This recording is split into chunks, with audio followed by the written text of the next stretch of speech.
Welcome back to What Arty Noobs with General Disturbance, and this is an M40 M43, the Tier 8 American SPG, and we're located on the north spawn of Murovanka. And you can see that this M43, because it is the M43 with the 8-inch gun, has the What Arty Noobs colours, kindly supplied by Sir Rusty. And the gun has a star on the barrel. I mean, this is quite a good player. It also has a Canadian maple leaf because this player is Canadian. And he's just headed over to the west side of the battlefield. Now, what can I tell you about the M43? Well, it shares a lot of parts from the M4.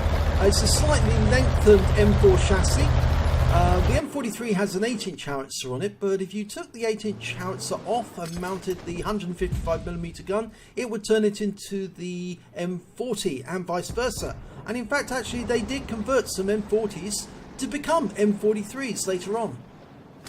In fact, it's a funny note to actually say that, to point out that in fact, all of the American Artys above tier 7, and you've got a lovely hit there on the T54 Mod 1, 389. Yes, all of the American Artys above tier 7, the tier 8 M40, M43, the tier 9 M53, M55, and of course the tier 10 T92 HMC all have an interchangeable chassis. That is, they could carry a different gun and it would be a different Arty. Now, as we pointed out, the M40 carries the 155mm, the M43 carries the 8-inch gun, the M53 carries the 155mm, and another nice hit on the T54. And the M55 carries the 8-inch howitzer, just as the M43 does. And lastly, we have the T92, which can either carry the 24cm howitzer, or it can carry a longer 8-inch howitzer, which is actually the T93 HMC. Now, lining up that T54 for a third shot, I don't think he'll survive that next shot. But there's a T110E5 there, which has got a lot more hit points. And it looks like that's what he's going to select for his next shot. Line him up, round out. Oh, well, it looks like it was a direct hit on his front quarter. 290 hit points.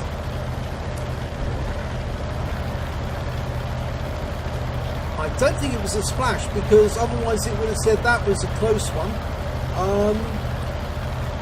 I think it definitely did hit the vehicle, but he hit the hardest armour, so that's why it was so little on the way of hit points. Okay, it's now going to focus on the forest, and there's an AMX M449 down there. He's almost loaded. He's got a 39.69 second reload. That's the main problem with the 8-inch howitzer. It has got a long reload. Yeah, he got a close hit there. That would indicate it was a splash that he got.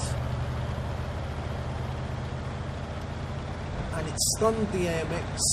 He just pulled back at the right moment. If he pulled forward, it would have gone directly into the shot. He's relocating after every shot, which is good practice to avoid counter battery.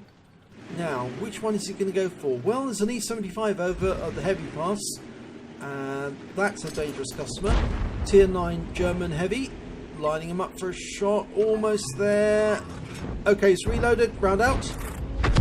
And it landed right behind him for 183 hit points.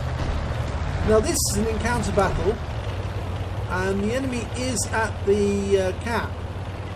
But the live killer is moving after each shot. He's changing position, making it difficult for the enemy Arty to work out where he is. And he's almost reloaded, 2/3 of the way through. And looks like he's going to go for the T110E5 this time, over in the Magic Forest, or on the far east side of the Magic Forest. Almost dialed in, and almost loaded. Round out, should be on him. Oh, just short. RNG was bad on that one, 80 hit points. He was perfectly aimed in, but the shell just didn't want to go near the target. But the enemy are bunching together, which could make it easy for him to do more damage with each shot. And he's ended up now in the corner of the battlefield. Now, luckily, he's got a Scorpion G and a Jaeger for protection. And he's going to go for the Magic Forest again, because he's going to hit these tanks side on.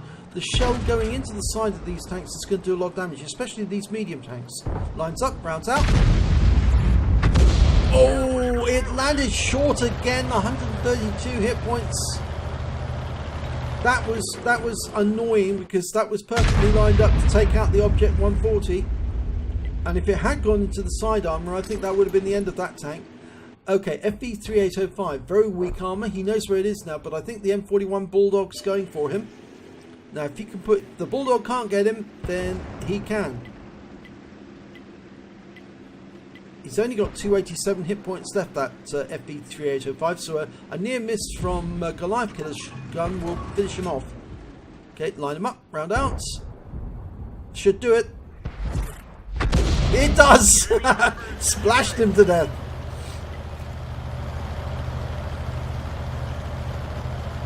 Okay, it's relocating, but he's now at the edge of the map. He's going to pull forward a little. He's still got that Jaegeru and the Scorpion G, but they've finished off all the tanks that are in the Magic Forest now. And his forces are now coming around the back, which means obviously they'll be engaging the Yak Tiger, the Striv, the Lerva, and the T95. Okay. And whilst they're doing that, he's going to be engaging them from the front. Round out. Oh, he hit it! He got a direct hit there on the Yak Tiger. Yes, and his big stun, and look, he's down to just 13% of his health left. And he's getting behind that house as much as he can. He doesn't want to be hit again.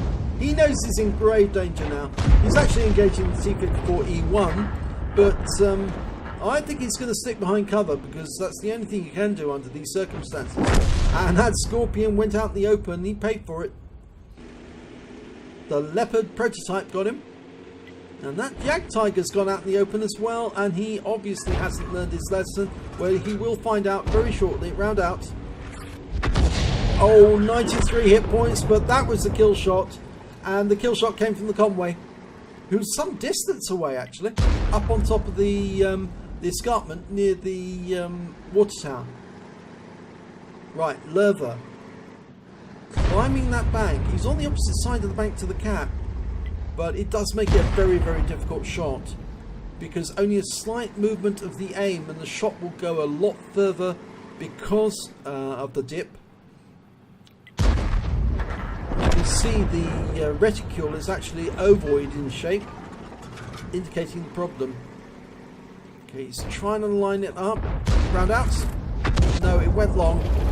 That's the problem. You see, when you're firing over a ridgeline like that, and the target is actually on the reverse slope of the ridgeline, it can be incredibly difficult to put the shell so that it actually goes into the target, because a slight adjustment of the aim, and the shell will either go short and hit the ridgeline, or it will go long and it'll miss the target by a long way.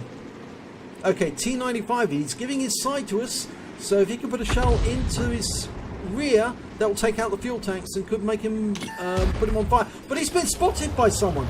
Who spotted him? I think it was the Lerva. Right, but he needs to ensure that he's not in a direct line of sight.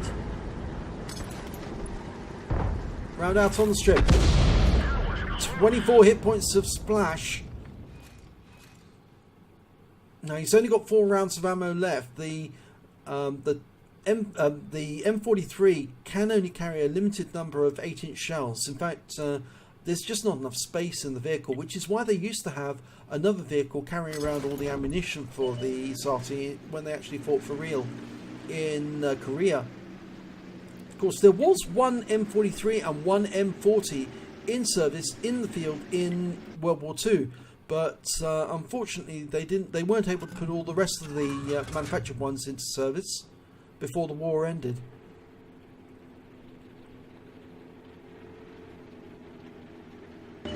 There's the T-43, T-95 rather. T95, and he's got the side armor of it. So now, can he put another round into him? That T95 is desperately trying to stay alive. There's a strip further on down with only 2 hit points. He could wipe that out with Splash. And that might be the better choice at this moment. Because that strip is holding off a Skoda and the Leopard prototype. And we know whereabouts he is in grid square J1. Just a near miss would be enough to finish off that strip. And he's going for the T95. Line him up for the rear. Oh, it's going to be right to his rear. And it was! 419 hit points. And the strip is taken out by a shot by the Scorpion G. And this T95 now, oh yeah, it was a fatal shot, that last one, going right into the rear of the T95. Did so much damage that he was a one-shot for whoever could get to him first. And the game is over. Let's have a look and see what the results were. And it's an Ace Tanker for Goliath Killer in the M40, M43. He also picked up a Bruiser medal for getting at least 5 critical hits. He got 15 in that one. 4 critical hits alone off the T54 first prototype. He also picked up a Confederate medal because he got so few kills during that battle. He hit a lot of the enemy, but he just didn't get enough kills, and that's why there was at least 6 tanks subsequently destroyed by other teammates. If we look at the damage, well, yep, he managed to get 5th place with 2,552 hit points. When it came to the kills, he was joint 3rd alongside the Scorpion, who managed to get 1 kill as well. That was the T95 when he came in. Or was it? No, it was the Striv who got him. Sorry, it was the Striv he killed. But Goliath Killer managed to get 1 kill. That was the FV3805. And when it came to base XP, he was right at the top of the table because he was tier 8 and he was firing on much higher tiered opponents. And he managed to get 1,146 base XP. He fired 14 rounds, got 5 direct hits, 5 penetration, 9 splash. Damage of 2,552 hit points, all at more than 300 meters. He damaged 9 of the enemy but killed 1 of them. And did stun assistance damage of 2,542 hit points off 13 stuns. And he also managed to get 1 defense points whilst one of the enemy was in the cap and he hit them with splash. Now, on a standard account, he earned 35,821 credits. He got 5,000 credits for a personal missions payout. And after ammunition resupply, the 8-inch caliber shells are rather expensive and very large, actually, if you ever see one in real life. And I'm afraid that meant that he only took away 14,641 credits overall. He received 1,143 XP, base XP, and it was ×2 for the first victory of the day, and he got a personal missions payout there as well for 287, meaning that his total was 2,579. So not a bad game. Was an Ace Tanker. If you keep pumping the shells in and hitting the targets, then you can suddenly find you've got an Ace and a Confederate fairly easily. In fact, I've done that myself, so I know that the M43 is very capable with an 8-inch howitzer of pumping out enough damage to give you a nice little ace. So, if you enjoyed this replay, please give it a like and do subscribe to our channel, and hopefully it'll be your replay that we'll be featuring in the next video.